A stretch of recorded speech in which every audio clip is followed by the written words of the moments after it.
Perkenalkan, nama saya Carlos Pardosi, NPM 1915310080, kelas 5 reguler 1 klaster 2A, dari program studi manajemen Universitas Pembangunan Pancabudi Medan. Di sini saya akan menjelaskan sedikit mengenai ESPT PPH 21.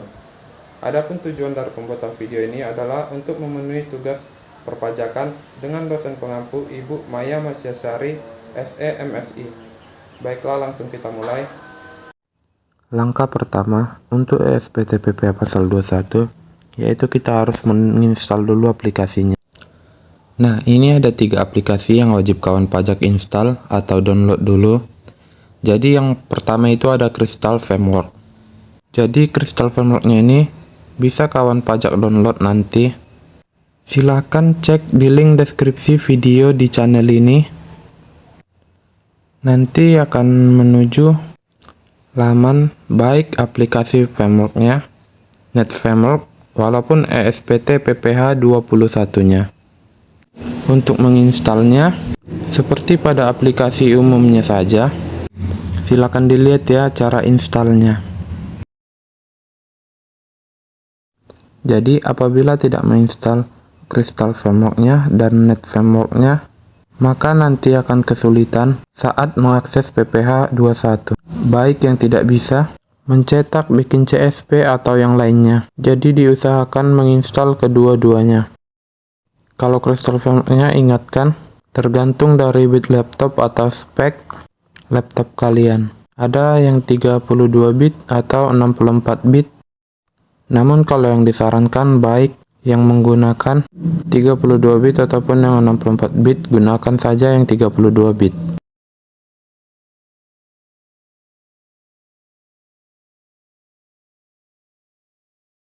Apabila installnya selesai, maka klik ini, dan untuk selanjutnya kita install Net Frameworknya. Nah, jadi misalkan kalau di laptop kawan pajak belum ada install Net Framework, silakan diinstal, sebab di tempat saya sudah diinstal.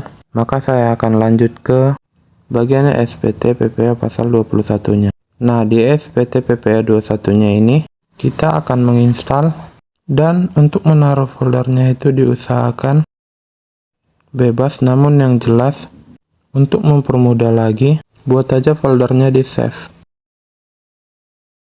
Nanti sampai ada tanda finish, diklik tanda finish.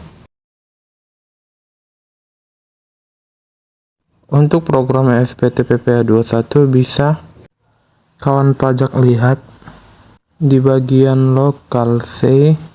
Sehabis itu program file, baik program file yang biasa ataupun program file x86, nanti tertera folder DJP. Di dalam situ ada PPH pasal 21. Namun sebelum kawan pajak membuka aplikasinya, kita klik dulu property, compatibility, kemudian kita centang run as an administrator. Setelah itu kita buka aplikasi SPT-nya. Bisa kawan pajak taruh juga aplikasinya di desktop. Untuk membukanya langsung kita double klik saja. Setelah kita double klik aplikasinya, maka akan muncul database. Database ini kita pilih saja yang bagian DB-nya saja. Untuk username-nya sama, administrator, passwordnya 123. Saat pertama kali kawan pajak masuk ke SPT PPH pasal 21, maka akan wajib memasukkan NPWP. NPWP di sini adalah NPWP yang harus kita laporkan. Misalkan NPWP perusahaan, NPWP instansi, atau NPWP bendahara. Bendahara pemerintah maksudnya. Setelah dimasukkan NPWP-nya, kita klik simpan. Setelah mengklik simpan, maka akan muncul mengisi profil pengguna. Pengisian profil ini bisa kawan pajak isi. Yang pertama, kita ada mengisi nama. Di sini adalah nama instansi atau nama perusahaan. Kemudian alamat kita isi, nama instansi atau perusahaan, nomor telepon apabila ada nomor teleponnya bisa dimasukin. Dan untuk alamat email kalau ada email perusahaan atau instansi. Untuk pengisian NPWP penanda tangan, maka itu diisi dengan NPWP yang bertanda tangan. Misalnya itu dari instansi dinas, itu yang biasa tanda tangan bendahara. Namun kalau misalkan perusahaan bisa tanda tangan direktur atau akuntansi keuangannya. Setelah kita mengisi nama dari penanda tangan dan NPWP penanda tangan, maka kita klik simpan. Untuk membuat SPT masa atau melaporkan PPh pasal 21, maka kita pilih SPT dulu, kemudian buat SPT. Sewaktu kita memilih buat SPT, di sini kita akan memilih bulan. Bulannya itu atau bisa dikatakan masa pajak atau tergantung yang akan kita buat, kemudian kita buat SPT. Setelah kita mengklik buat SPT, kita pilih SPT lagi, kemudian kita buka SPT. Setelah itu kita pilih SPT atau bulan SPT yang akan kita buat. Setelahnya kita akan lanjut ke sampingnya, yaitu isi SPT. Di bagian SPT di sini sangat banyak menu-menunya. Yang pertama itu ada daftar bukti potong. Daftar bukti potong ada yang tidak final dan ada yang final. Tergantung kode jenis setoran. Misalkan tidak final, itu jenis setoran kode di billing. Pos atau kode banknya itu 100, dan untuk final kodenya 402. Dan untuk berikutnya ada daftar pemotongan pajak. Nah, daftar pemotongan pajak itu dalam satu masa pemotongan pajak apabila ada di suatu instansi atau perusahaan yang setiap bulannya gajinya melebihi ambang batas PPHP, maka bisa dimasukin di daftar pemotongan pajak 1721-2. Yaitu di satu masa pajak. Soalnya di saat ini channel pajak ada beberapa transaksi, dan transaksi itu ada di bagian tidak final sama final, sebab ini pun sangat banyak dipakai di beberapa instansi.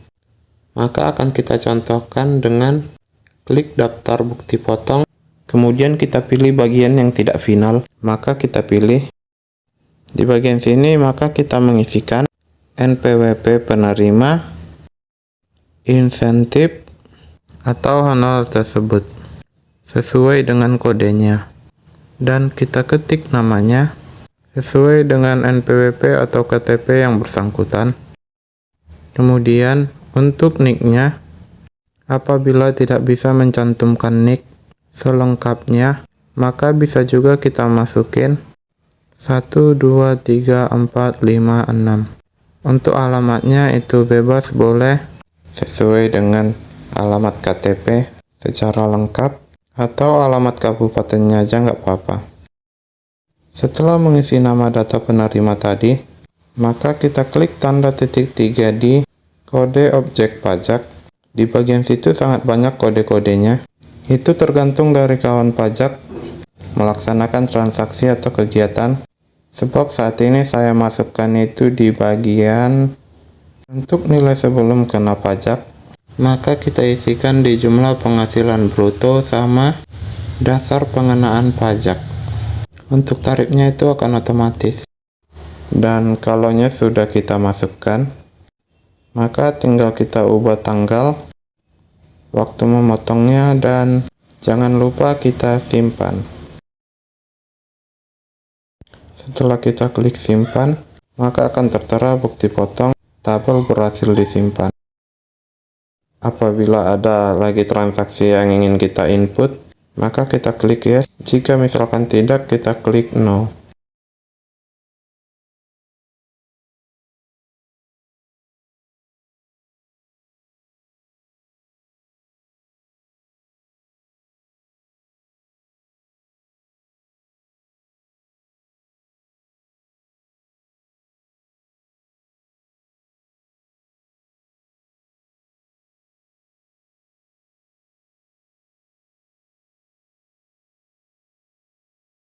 Untuk pengisian berikutnya, kita lanjut ke daftar bukti potong dan kita pilih yang bagian final dan kita klik baru.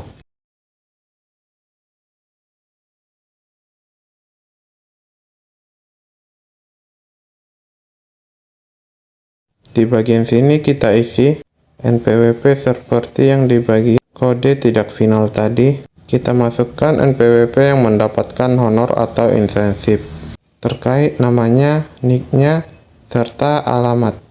Namun perbedaannya kalau di final ini rata-rata itu PNS dan kodenya 402. Jadi kita ambil yang bagian 402. Nah, akan muncul masukan golongan. Kita masukkan dulu di jumlah penghasilan brutonya berapa sebelum kena pajak apabila golongan 1 dan golongan 2 tidak dikenakan pajak, golongan 3 5% dan golongan 4 15%. Dan jangan lupa pilih tanggal pemotongan dan kita simpan. Apabila kita buat baru lagi untuk input transaksinya, maka kita ketikkan siapa yang menerimanya seperti langkah yang pertama.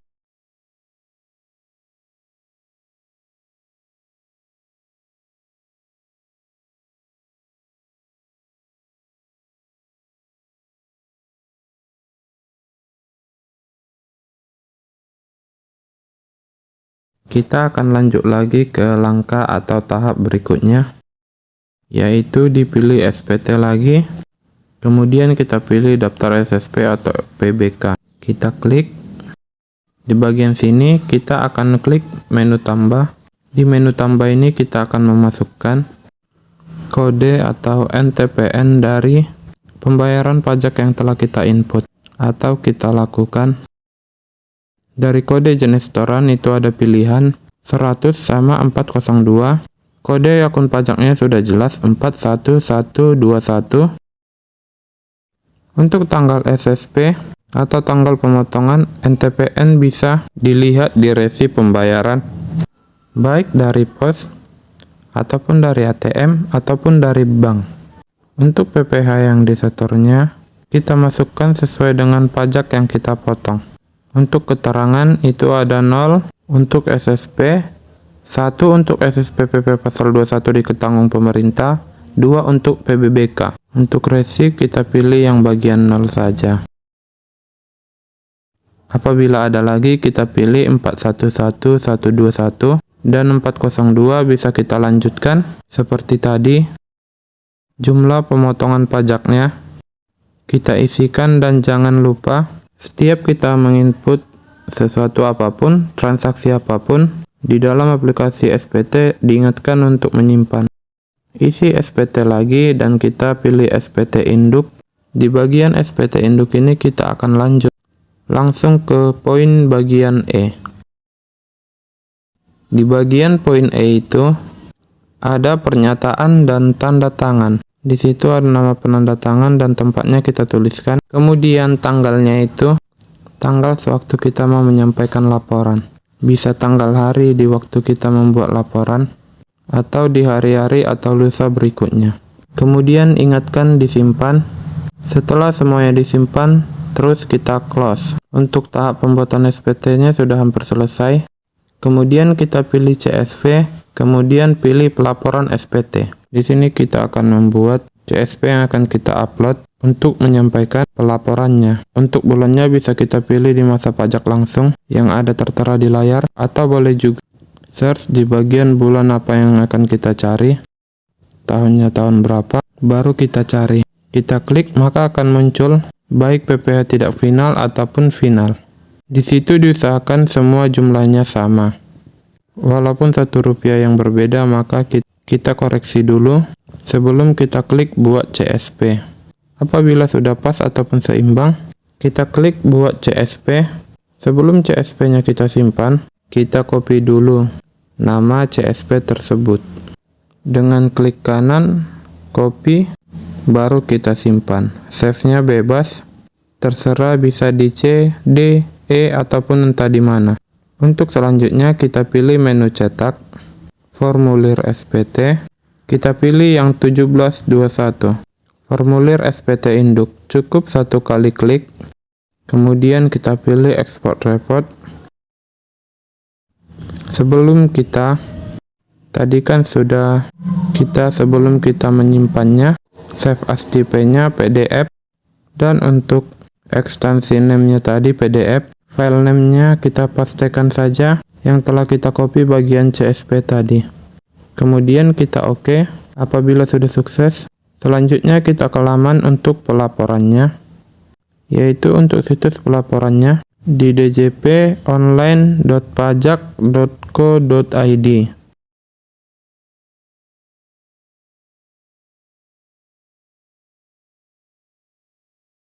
Di situs ini kita masukkan dulu NPWP terkait, kemudian password serta kode keamanan. Kemudian kita pilih login. Apabila sudah login, kita pilih menu lapor. Setelah menu lapor, setelah kita mengklik menu e-filing, maka nanti akan muncul arsip SPT, buat SPT, draft SPT, dan bantuan. Kita klik dulu yang buat SPT. Setelah itu, ini kan ada nih file SPT-nya, kita pilih CSV, kemudian kita upload juga PDF yang telah kita buat tadi. Apabila sudah diupload dua-duanya, baik CSV maupun PDF-nya, maka tinggal kita klik langkah selanjutnya. Setelah itu kita masukkan atau kita minta kode verifikasi, nanti akan masuk ke alamat email. Setelah itu tinggal kita submit.